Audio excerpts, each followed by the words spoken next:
Hi, do you want to come to St Pancras with me? I thought we could have a little look around. I've not seen St Pancras for so long and I'm really looking forward to a trip to Fortnum and Mason. But while I'm there, I'll show you the champagne bar and I'll also show you where to get the Eurostar, just in case you need to know that. And then I'm off overnight for a work trip, and I really want to have a look around St Pancras because I do miss it and I think you'll enjoy it. Just a quick flurry around and let's see what's happening. How does that sound? Welcome back to the channel. Today I'm taking you on a journey through one of the most beautiful and surprising places in London. We're talking about St Pancras International Station. It's more than just a train station, it's full of hidden history, Victorian architecture, luxury shops, romantic secrets and even pop music history. Stay with me to the end because we'll also talk about the Spice Girls, hidden tunnels, and yes, you can actually get married here. As soon as you arrive, you're greeted by one of the most stunning buildings in London. St Pancras opened in 1868 during the Victorian era, and it was designed to impress. The red brick frontage looks like a castle from a fairy tale, and it was created by Sir George Gilbert Scott in a beautiful Gothic revival style. It wasn't built this grand just for show, this was actually a competition piece. The train company behind it, the Midland Railway, wanted their station to outshine all the others in London, and I think it worked. While the outside was built to look romantic, the inside was built to break records. The huge iron and glass roof was designed by engineer William Henry Barlow, and when it was built, it was the largest single-span roof in the world. No supporting columns anywhere. That was a massive engineering achievement in the 19th century. But here's a hidden secret. Underneath the platforms are huge brick vaults. These weren't for storage or maintenance, they were for beer. Trains from Burton-on-Trent arrived here filled with thousands of barrels from the old breweries. St Pancras was literally built on beer and engineering.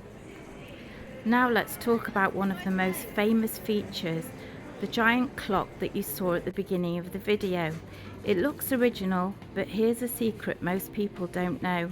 The original clock was accidentally destroyed. So during refurbishment in the 1970s, workers removed the Victorian clock and it got dropped and smashed beyond repair.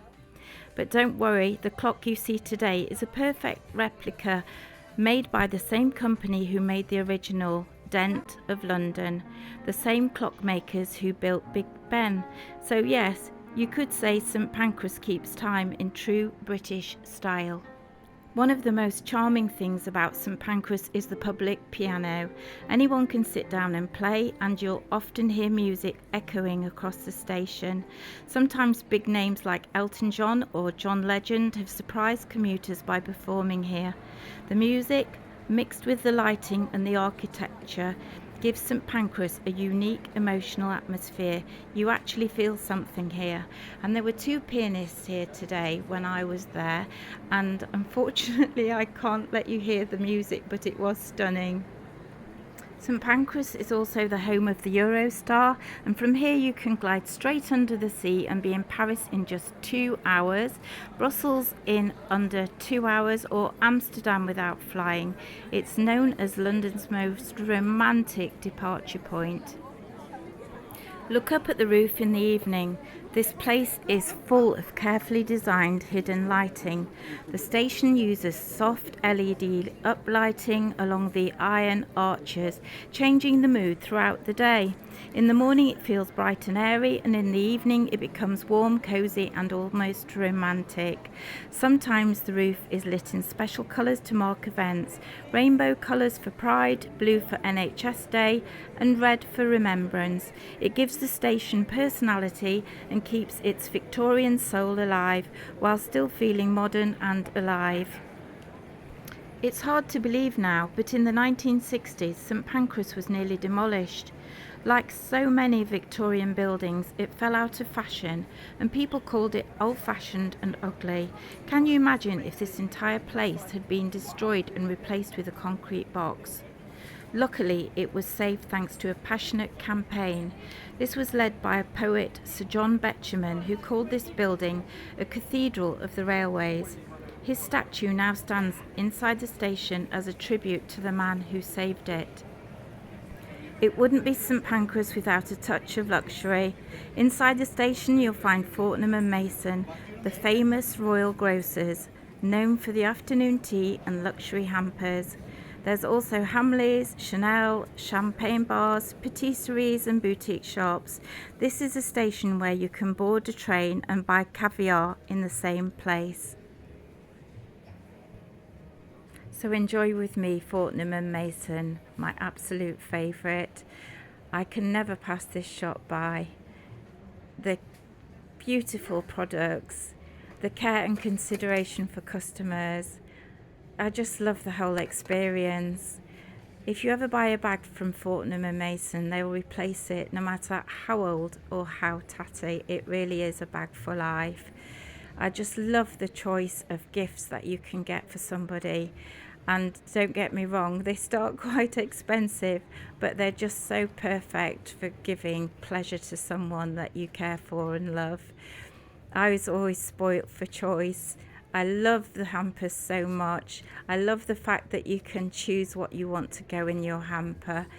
And I love the whole international feel of the shopping in there, the luxury aspects, the attention to detail. It's absolutely stunning. And the turquoise ribbon, wow, it's just amazing, isn't it? I was so sad though to see that the tea room was no longer there. But just enjoy looking around with me here. What would you buy?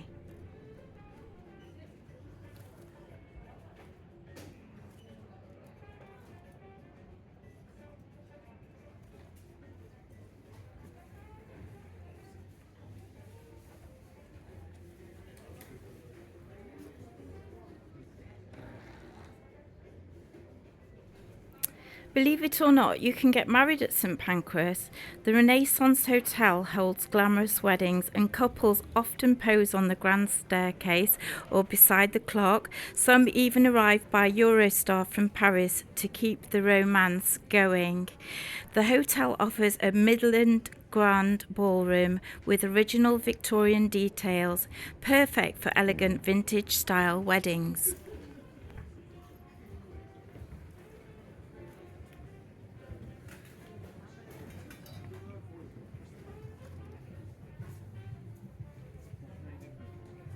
So now we have the Spice Girls St Pancras Facts. The iconic wannabe music video by the Spice Girls was filmed inside the old Midland Grand Hotel at St Pancras in 1996. The sweeping staircase where they danced is now known as the Spice Girls Stairs, and it's a famous pop culture location for fans. Visitors still go to the St Pancras Renaissance Hotel today just to find and film on those stairs.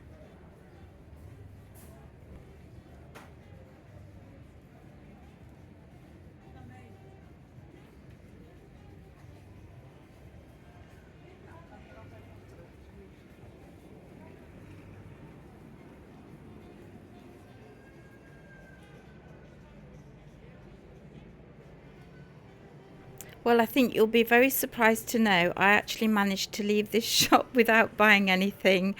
That's an absolute first for me. But I hope you've really enjoyed coming around St Pancras with me and stepping inside the iconic Fortnum and Mason. I hope you've learned something interesting about St Pancras. Us northerners always travel from the north to St Pancras, and that's where our London experience begins. Please comment, share your thoughts, subscribe and forward to a friend. I'm a very, very small channel and your support means the world to me, and it's so lovely to have you along. So please keep following, keep commenting. I love to hear from you. It makes my day. And have a lovely week and weekend when it comes. Thank you. Bye.